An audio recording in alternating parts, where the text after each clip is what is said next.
Hi, and welcome to another weekly webinar with Sarah Flack, the Education Coordinator for the Child Advocacy Center at the Finger Lakes. This week, I'll be talking about teaching consent to children of all ages. Let's start by talking about what is consent. Typically, when we're talking about consent, we're talking about two people agreeing that they both want to participate in a sexual activity. The more broad term is when one person voluntarily agrees to the proposal or desires of another. Teaching consent can start at a very, very young age because it doesn't necessarily have to be tied with sex or sexual activities, but can be tied with basic things like touching, agreeing, and making sure that we're comfortable with one another.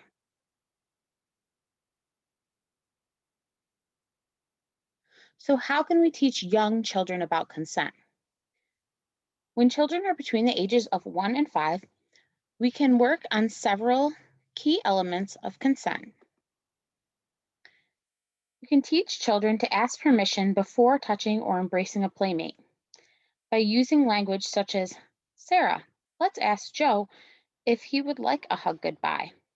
If Joe says no to this request, cheerfully tell your child, that's okay, Sarah, let's wave bye bye to Joe and blow him a kiss.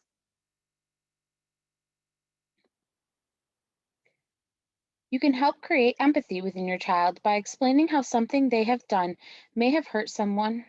Use language like, I know you wanted that toy, but when you hit Mikey, it hurt him and he felt very sad. And we don't want Mikey to feel sad because we hurt him. Encourage your child to imagine how he or she might feel if Mikey had hit them instead. This can be done with a loving tone and a big hug, so the child doesn't feel ashamed or embarrassed. You can also teach young children to help others who may be in trouble. Talk to kids about helping other children and alerting trusted grown-ups when others need help. Ask your child to watch interactions and notice what is happening. Get them used to observing behavior and checking in on what they see. You can use a family pet as an example. Oh, it looks like the kitty's tail is stuck. We have to help her. Praise your child for assisting others who need help, but remind them that if a grown up needs help with anything, that it is a grown up's job to help. Praise your child for alerting you to people who are in distress so that the appropriate help can be provided.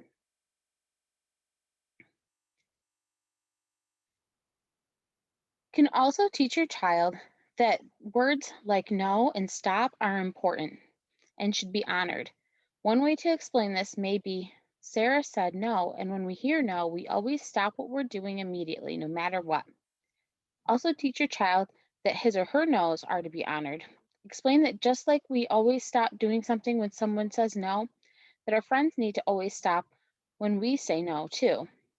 If a friend doesn't stop when we say no, then we need to think about whether or not we feel good and safe playing with them. If not, it's okay to choose other friends and to alert a trusted adult.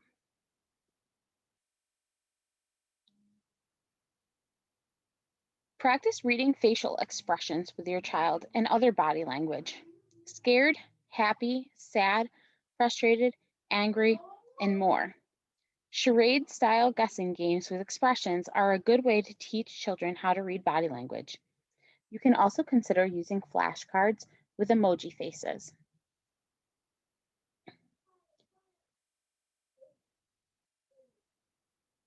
You want to encourage your child to wash themselves during bath time.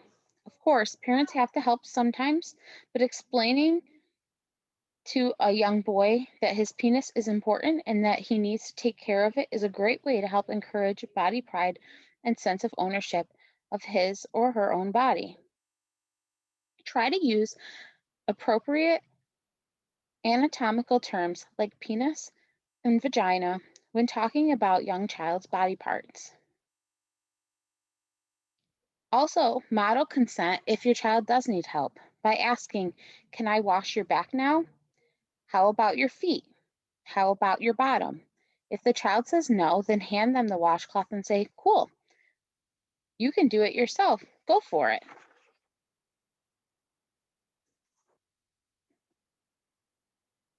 Give children the opportunity to say yes or no in everyday choices too. Let them choose clothing and have a say in what they wear, what they play, or how they do their hair. Obviously, there are times when you have to step in. Dead of winter, when your child wants to wear a sundress, would be one of those times.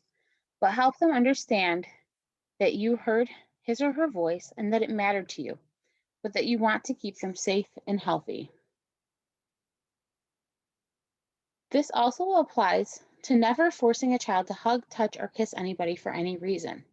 If grandma is demanding a kiss and your child is resistant, offer alternative ways by saying something like, would you rather give grandma a high five or blow her a kiss instead? That way, your child has expressed that they don't feel comfortable with some touch and they can select what they do feel comfortable with. Allow children to talk about their bodies in any way they want without shame. Teach them the correct words for their genitals and make yourself a safe place for talking about bodies and sex.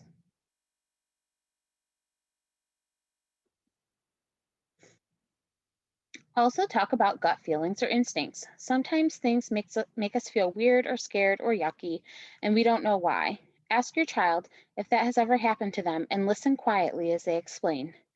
Teach them that this belly voice or this gut instinct is sometimes correct, and that if they ever have a gut feeling that is confusing, they can always come to you for help in sorting through their feelings and making decisions. Remind them no one has the right to touch them if they don't want to.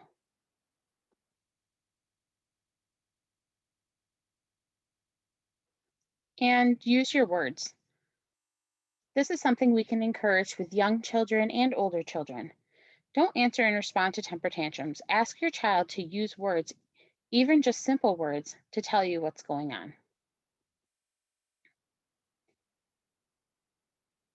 As children age and mature, we want to continue to instill all of those first few tips that I provided for young children. As they grow, we can elaborate on these. Teaching kids to respect one another's space from even a very young age helps grow empathy. We can also teach kids that the way their bodies are changing is great, but can sometimes be confusing.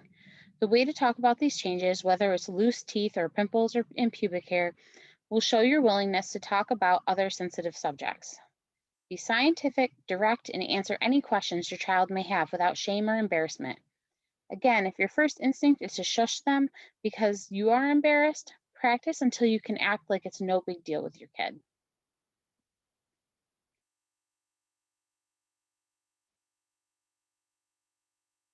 Talk about your older child about what feels good and what doesn't. Do you like to be tickled? Do you like to be dizzy? What else? What doesn't feel good? Being sick, maybe, or when another kid hurts you? Leave space for your child to talk about anything else that comes to mind.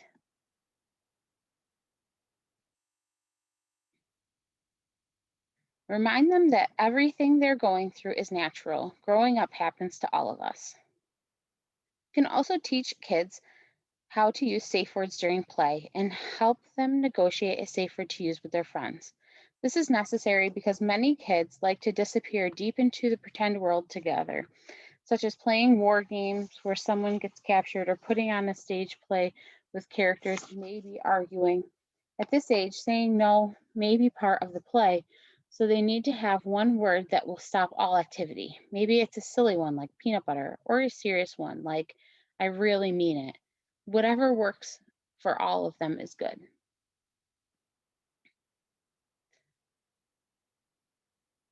The next two go kind of hand in hand. We want to continue to encourage kids to watch each other's facial expressions and body language during play and to be sure everyone's happy and on the same page. We can do this by teaching kids to stop their play every once in a while to check in with one another. Teach them to take a time out every so often to make sure everyone's feeling okay. You can also help kids interpret what they see or hear on the playground and with friends. Ask what they could do or could have done differently to help. Play a rewind game if they come home and tell you about seeing bullying. You told me a really hard story about your friend being hit. I know you were scared to step in. If you were to rewind the tape, what do you think you could do next time you see it happen? Give them big props for talking to you about tough subjects. Don't tease your children about their friend relationships, especially ones that occur between boys and girls, or for having crushes. Whatever they feel is okay. If their friendship with someone else seems like a crush, don't mention it. You can ask them open questions like, "How is your friendship with Sarah going?" And be prepared to talk or not talk about it.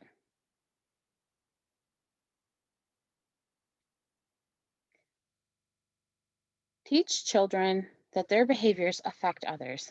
You can do this in simple ways anywhere. Ask them to observe how people respond when other people make noise or litter. Ask them what they think will happen as a result. Will someone else have to clean up the litter? Will someone be scared? Explain to kids how the choices they make affect others and talk about when are good times to be loud and what are good spaces to be messy. Lastly, teach kids to look for opportunities to help. Can they pick up the litter? Can they be more quiet as not to interrupt someone's reading on the bus? Can they offer to help carry something or hold a door open? All of this teaches kids that they have a role to play in helping ease both proverbial and literal loads. Teaching kids about consent doesn't end at the age of 12. Here are some more specific guidelines for talking to teens and young adults about consent. At this age, we're likely to move more towards the sexual based activities. So we want to continue by educating our young people about good and bad touch. This remains crucial, particularly in middle school. This is an age where various touch games emerge: butt slapping, boys hitting one another in the genitals, and pinching each other's nipples to cause pain. When kids talk about these games, a trend emerges where boys explain that they think the girls like it, but the girls explain that they do not. We must get kids talking about the ways in which these games impact other people. They will try to write it off, but it's important to encourage them to talk it through and ask them how they would feel if someone hit them in that way or did something that made them feel uncomfortable or violated. When you see it happen, nip it quick. This isn't boys being boys, this is harassment and sometimes assault. We want to continue to build teens' self esteem. In middle school, bullying shifts to specifically target identity, and self esteem starts to plummet around age 13. By age 17, 78% of girls report hating their bodies. We tend to build up our smaller kids by telling them how great they are. For some reason, we stop telling kids all the wonderful aspects of who they are when they reach middle school. But this actually is a very crucial time to be building up our kids' self esteem and not just about beauty. Remark to them regularly about their talents, skills, kindness, as well as their appearance. Even if they shrug you off with a "Dad, I know," it's always good to hear the things that make you great. Continue having sex talks with middle schoolers, but start incorporating information about consent. We're often good at talking about waiting until marriage to have sex, or about sexually transmitted infections, or practicing safer sex, but we don't usually talk about consent. By middle school, it's time to start. Ask questions like, "How do you know whether your partner is ready to kiss you? And how do you think you can tell if a girl or boy is interested in you?" This is a great time to explain enthusiastic consent, about asking permission to kiss or touch a partner. Explain that only yes means yes. Don't wait for your partner to say no to look for consent. Educating our middle schoolers about consent means we don't have to re educate them later and break bad habits, perhaps after somebody's been hurt. Discourage that locker room talk. Middle school is the age where sex talk begins in gender segregated environments like locker rooms and sleepovers. Their crushes and desire are normal and healthy. But as parents and educators, we need to do more than just stop kids from talking about other kids like they're objects. We also need to model how to talk about our crushes as whole people. If you overhear a kid say, she's a hot piece, you could say, hey, I think she's more than just that. You can keep it jokey and they'll roll their eyes at you, but it sinks in. They need a model for grown-ups who are doing things right. Even saying something like, it's also cool that she or he is so awesome at tennis, isn't it? Explain that part of growing up is having changing hormones and that hormones sometimes make it hard to think clearly. Sometimes that means our desires feel overwhelming or that we're angry, confused, or sad. It's common and perfectly okay to be overwhelmed or confused by these new feelings. Tell your kids that no matter what they're feeling, they can talk to you about it, but their feelings, desires, and needs are no one's responsibility but their own. They still need to practice kindness and respect for everyone around them.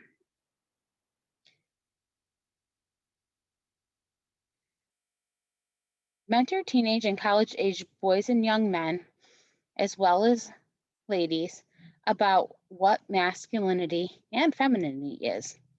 Men need to talk to boys about what's good about masculinity. Ask what hasn't been so good about our culture of masculinity in the past. How can we build a more inclusive form of masculinity that embraces all types of guys, from jocks to theater kids to queer folk to everyday you and me? These conversations can encourage a nonviolent form of masculinity for the future. Boys need to start talking about building a healthy masculinity starting in middle school and continue through college because transforming masculinity is vital to transforming rape culture. Talk honestly with kids about partying, especially as they move into high school and college. Make it clear that you don't want them drinking or using drugs, but that you know kids party and you want your kids to be informed. Ask them questions about how they are going to keep themselves and others safe when they're drinking. Questions such as, how will you know when you've had too much to drink? How will you handle it if your driver has had too much to drink? Make clear that your child can always call you to come get them if needed. How will you know if your drinking or drug use has reached a dangerous level? How does your behavior change when you've had too much to drink? How do you know whether it's okay to kiss someone, touch someone, or have sex with someone when you've had a lot to drink? Explain that decisions sometimes become cloudy and signals become unclear when we are impaired. Will you be sure you're reading the other person's signals accurately? Suggest that they always ask for permission to touch or kiss another person, especially when there's drinking involved. And be careful about the language you use with your kids about partying. The responsibility is never on the victim to have prevented his or her assault. It is always on the perpetrator to make the right decision and not harm anyone. Continue to keep talking about sex and consent with teens. As they start having serious relationships, yeah, they'll tell you they know it all, but continuing the conversation about healthy consent, respecting our partners, and healthy sexuality shows them how important these themes are to you. It also normalizes talking about consent, so talking openly and respectfully with partners becomes second nature to teens. Finally, teens are thirsty for more information about sexual assault, consent, and healthy sexuality. So try to be an open source of information. They want to learn and they will find a way to get information about sex. If you are the one providing that information, lovingly, honestly, and consistently, they will carry that information out into the world with them. Having good information encourages kids to be upstanders, not bystanders. Not only does the world need more upstanders, but kids really want to be a force for good, and we can give them the tools to do so.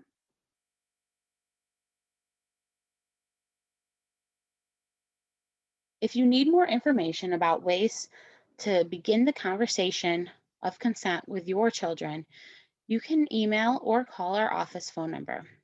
My email is Sara, S-A-R-A, at cacfingerlakes.org, and our main office phone number is 585 394 2573.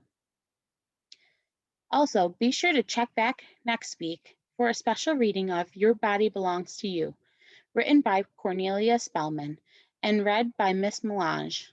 is a perfect way to begin the consent conversation with your young child.